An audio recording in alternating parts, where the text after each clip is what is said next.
Bismillah ar-Rahman ar-Rahim, salatu wassalam ala ashraf al-mursalin. Nous poursuivons la solution du problème 4 avec la deuxième partie.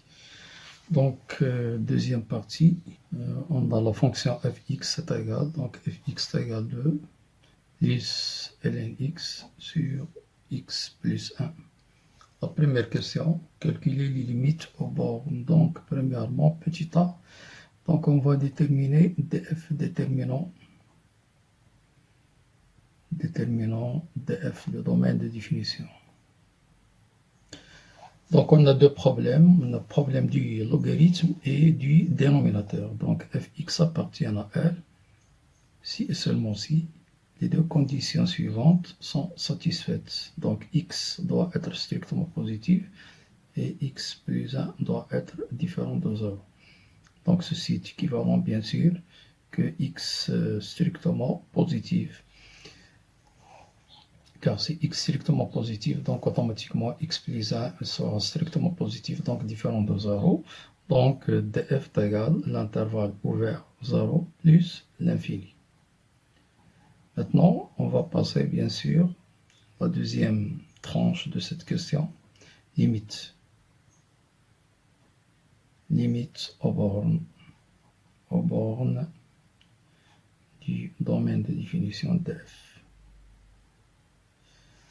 Donc, limite, à quoi est égale limite fx lorsque x tend vers 0 plus, est égal, la limite d'une constante est égale à la même constante, donc est égale à 2, plus la limite de lnx, donc c'est une multiplication, donc on va utiliser les opérations sur les limites, donc est égal à la limite de la fonction 1 sur x plus 1, lorsque x tend vers 0 plus, multiplié par la limite de lnx lorsque x tend vers 0 plus.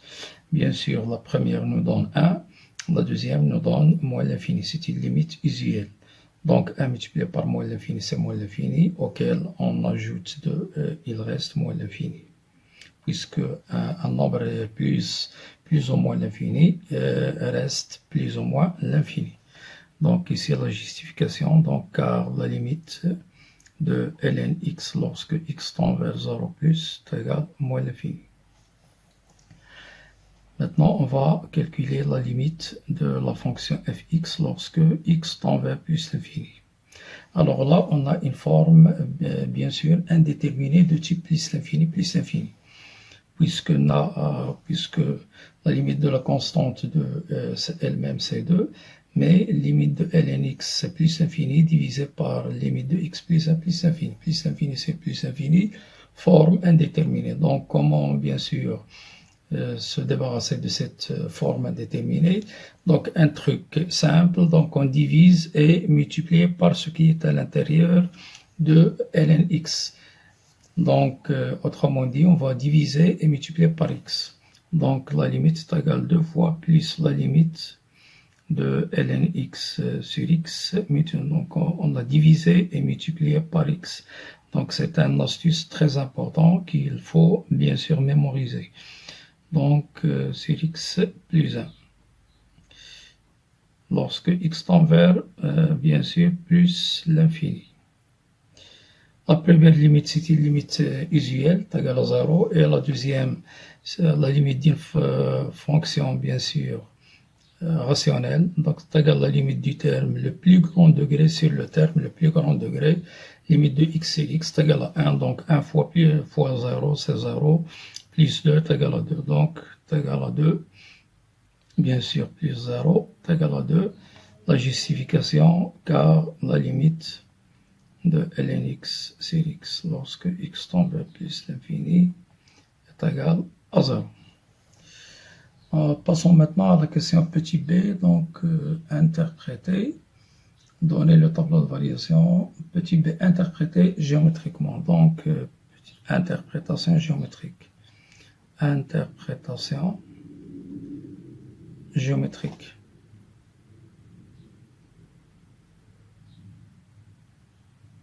Bien sûr des résultats précédents.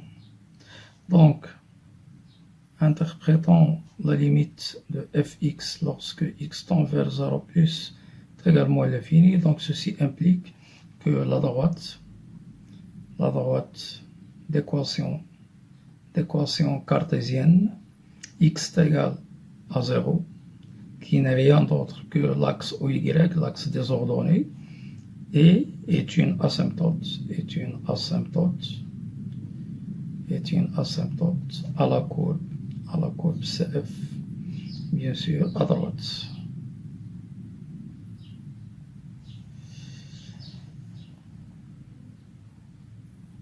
Pour la deuxième, limite fx lorsque x tend vers plus l'infini est égal à 2, ceci implique que la droite d'équation cartésienne en abrégé, y est égal à 2, est une asymptote,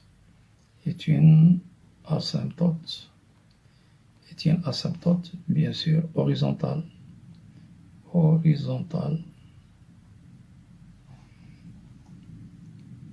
au voisinage de plus l'infini.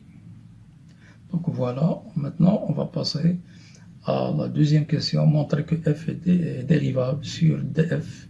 C'est une question de cours, donc deuxièmement, petit a. On a la fonction x, ln x, sur x plus 1 est dérivable sur l'intervalle 0 plus infini. Comme étant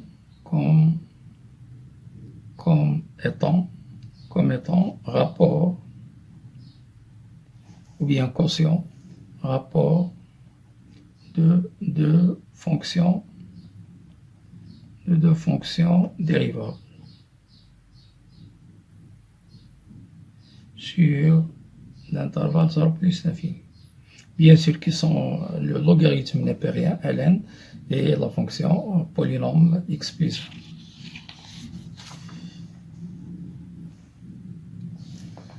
1. Et puisque la fonction x a pour image 2, c'est une fonction constante, car elle fait partie des fonctions polynômes, donc elle aussi, elle est dérivable sur R, en particulier sur 0 plus infini.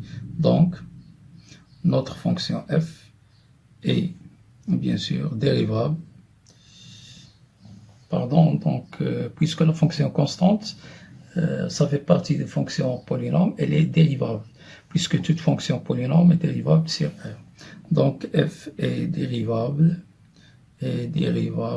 sur R sur 0 plus l'infini, car c'est la somme de deux fonctions dérivables. Bien sûr, qui sont la fonction constante et la fonction x a pour image ln x sur x plus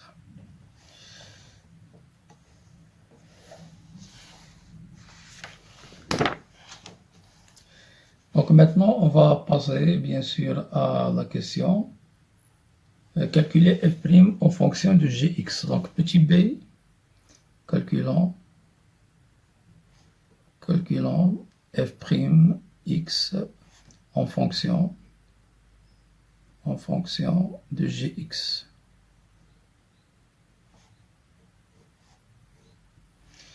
Donc f'x égale la dérivée de 2 est égale à 0, la dérivée d'une constante.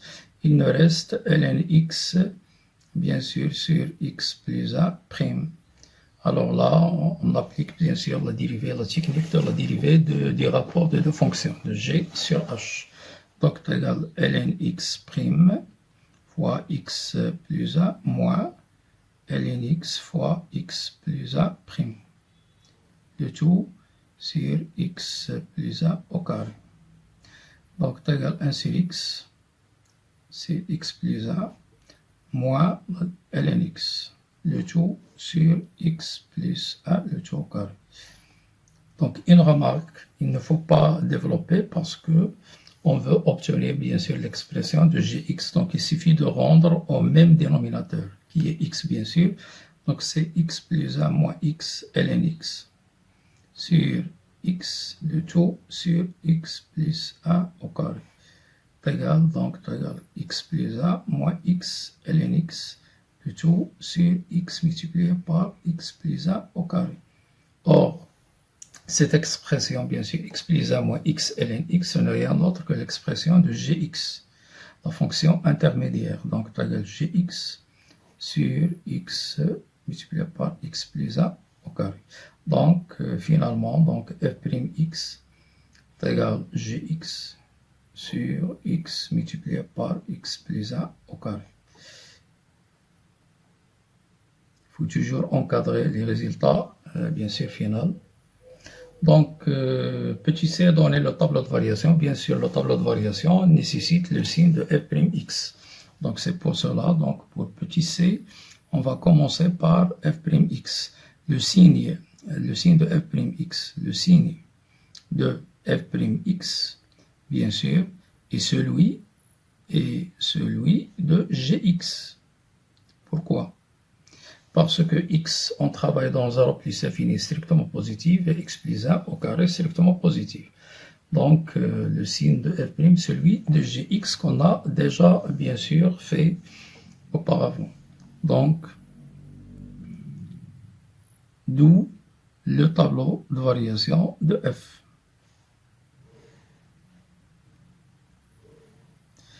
Donc, x, la fonction n'est pas définie en 0. f'x, on a bêta et plus l'infini. Donc là, on a plus et là, moins f de x. Donc la fonction est croissante. La limite lorsque x tend vers 0 plus, on a trouvé moins l'infini. Là, on a trouvé 2, donc elle est décroissante 2. Et là, on va calculer, bien sûr, f de bêta.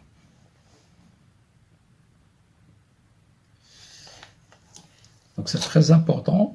Normalement, le calcul de f bêta est une question importante dans le problème. Donc on n'a pas posé cette question dans le problème. Donc je vais vous montrer bien sûr la méthode comment calculer f bêta. Donc calculons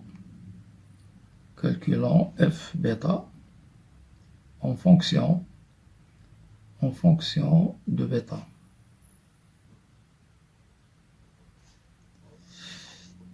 À quoi est égal f bêta? Par définition, est égal 2 plus ln bêta sur bêta plus 1. Or, bêta, c'est l'unique solution de l'équation gx égale à 0. Il ne faut pas l'oublier. Donc, on a g de bêta égale à 0, ce qui est équivalent, bien sûr. Donc, on remplace dans l'expression de g, donc 1 plus bêta, moins, c'est pas plus, moins bêta, ln bêta égale à 0. Donc, on fait passer, bien sûr, moins bêta, ln bêta à l'autre côté. Donc, on trouve bêta, ln bêta, et on déduit facilement que ln bêta égale 1 plus bêta sur bêta. Et cette valeur de ln bêta, bien sûr, on va la copier et coller dans l'expression f bêta.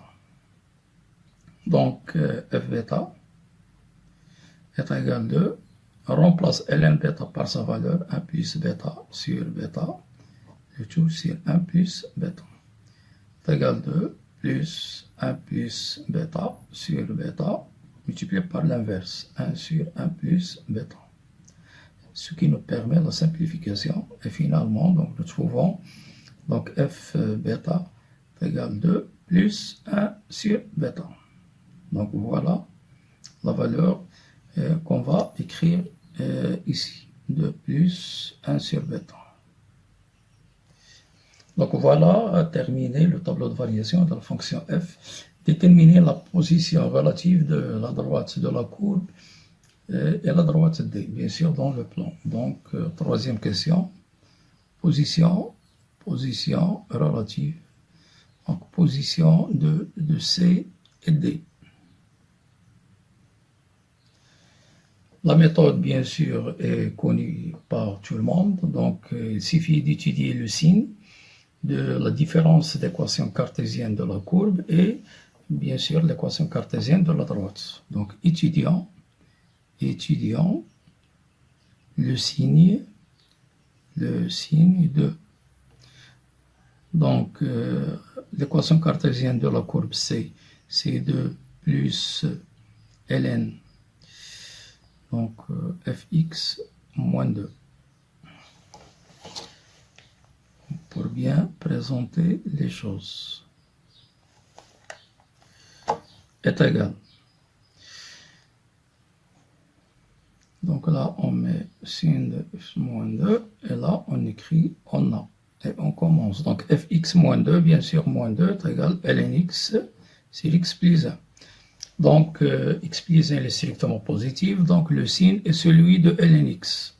Donc le signe de fx moins 2 est celui de lnx, donc directement on donne le tableau de signes.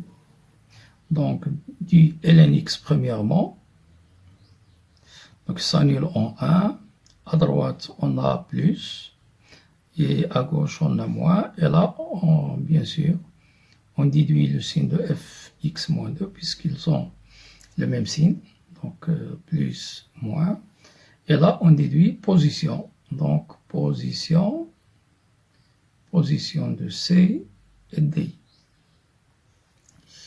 Bien sûr, là, on a C et au-dessous de D. Et là, on a C et au-dessus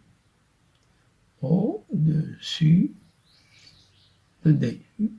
Quelle est l'utilité de cette question? Tracer correctement la courbe représentative. Donc, il nous reste bien sûr la construction de C. Donc, voilà pour gagner un peu du temps. Donc, voilà la courbe.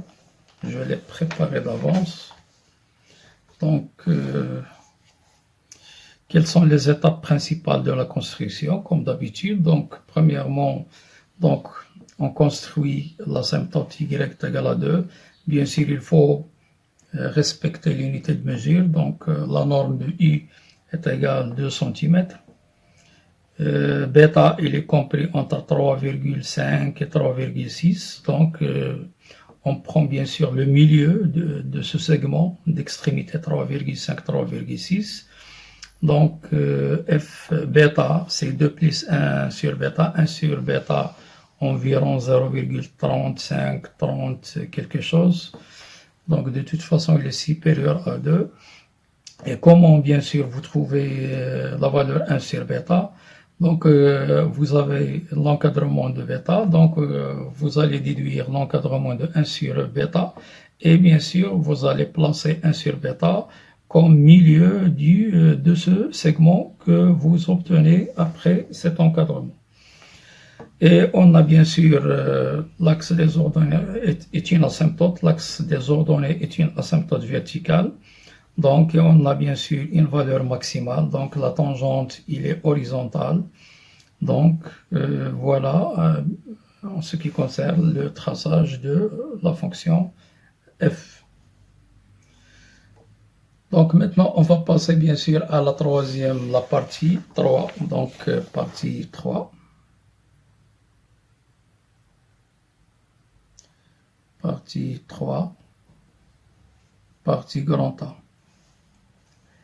Grand A, on considère la fonction h, donc on a hx, il est défini comme suite, fx moins x, quel que soit x supérieur ou égal à 1. Montrer que h est décroissante sur bêta, donc la première question. Donc h'(x) à quoi est égal? Est égal f'(x) plus la dérivée de moins x égale moins 1. Or, x appartient à bêta. Nous travaillons dans l'intervalle bêta plus l'infini, donc ceci implique évidemment que f'(x) il est strictement négatif.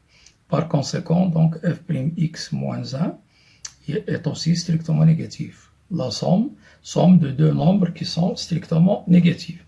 Donc ceci implique que h'(x) il est strictement négatif. Autrement dit, donc la fonction h est strictement décroissante strictement décroissante sur cet intervalle qui est bêta plus l'infini. Déduire la monotonie. La deuxième question, montrer que quel que soit x dans le segment 1 bêta, f'x il est compris entre 0 et 1,5. Donc nous passons à la deuxième question. Montrons que quel que soit x dans le segment d'extrémité 1 bêta, le nombre dérivé est compris entre 1,5 et 0. Or, f'x à quoi est égal?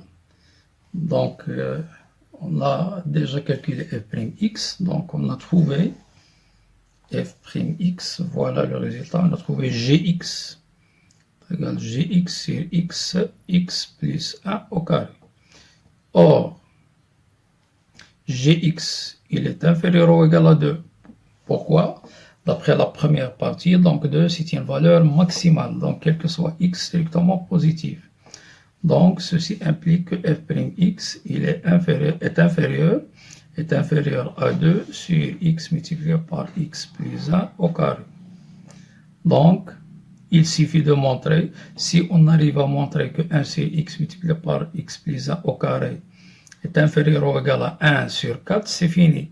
Donc 2 multiplié par 1 sur 4, après simplification par 2, nous trouvons facilement 1,5. Donc, il suffit de montrer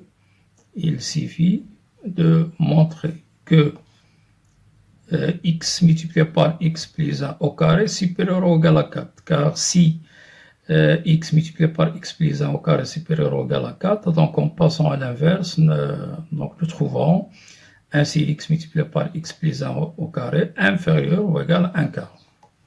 Donc, montrons ce résultat. On a x et dans le segment 1 bêta, appartient à 1 bêta. Donc, ceci implique que x est supérieur ou égal à 1. Donc, on va ajouter 1 aux deux membres. Donc, x plus 1 supérieur ou égal à 2. Passons au carré. Donc, x plus 1 au carré supérieur ou égal à 2 au carré 4. Et si on multiplie 1 avec 2, puisque les 4 nombres sont positifs, donc 1 fois 2 va nous donner x multiplié par x plus 1 au carré supérieur ou égal à 4. Il suffit de passer à l'inverse, donc bien sûr l'inégalité va s'inverser. Donc 1 sur x multiplié par x plus 1 au carré est inférieur à 1 quart. Bien sûr, on va multiplier par 2, donc les deux membres, donc 2 sur x multiplié par x plus 1 au carré inférieur à 2 sur 4 égale 1,5. Donc, f'x est inférieur ou égal à 1,5. Il nous reste à vérifier que f'x est positif.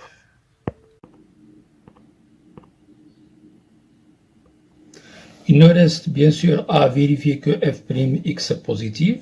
C'est simple. On a x inférieur ou égal à bêta. Donc, gx est positif d'après la première partie. Donc, ceci implique bien sûr que gx sur x multiplié par x plus 1 au carré est positif puisque le dénominateur, comme on l'a déjà dit, est strictement positif. Donc, ceci implique que f'x est supérieur ou égal à 0. Donc, f'x est bien inférieur ou égal à 1,5, supérieur ou égal à 0 sur le segment 1 bêta. Maintenant, on va exploiter bien sûr ce résultat pour démontrer, pour déduire la stricte monotonie de la fonction, bien sûr, sur le segment 1 bêta. Donc, c'est la troisième question. Donc, monotonie de h sur le segment 1 bêta. On a la dérivée déjà calculée égale f'x moins 1. Or, d'après la question précédente, f'x est inférieur ou égal à 1,5. Donc, rajoutons moins 1 aux deux membres de cette inégalité. Donc f'x moins 1 est inférieur ou égal à 1 demi moins 1. Ce qui implique que h'x est inférieur ou égal à moins 1 demi, qui, à son tour, est strictement inférieur à 0. Donc, h'x est strictement négatif. Autrement dit, h est strictement décroissante. Strictement décroissante. Décroissante sur le segment 1 bêta. Donc, conclusion, la fonction h étant strictement décroissante sur l'intervalle 1 bêta et bêta plus infini, donc elle est strictement décroissante sur l'intervalle tout entier 1 plus l'infini. H est strictement décroissante sur l'intervalle 1 plus l'infini. Donc voilà, on va s'arrêter dans cette partie. Donc soyez au rendez-vous pour l'autre partie. Inch'Allah, لا تحرمونا من صالح دعواتكم لنا ولوالدينا ولأولادنا ولمن علمنا ولجميع المسلمين. أوصيكم ونفسي بتقوى الله والحفاظ على الصلاة وكثرة الدعاء ليرفع عنا الله سبحانه وتعالى هذا الداء وهذا البلاء بالتوفيق إن شاء الله. نستودعكم الله الذي لا تضيع ودائعه. والسلام عليكم ورحمة الله تعالى وبركاته.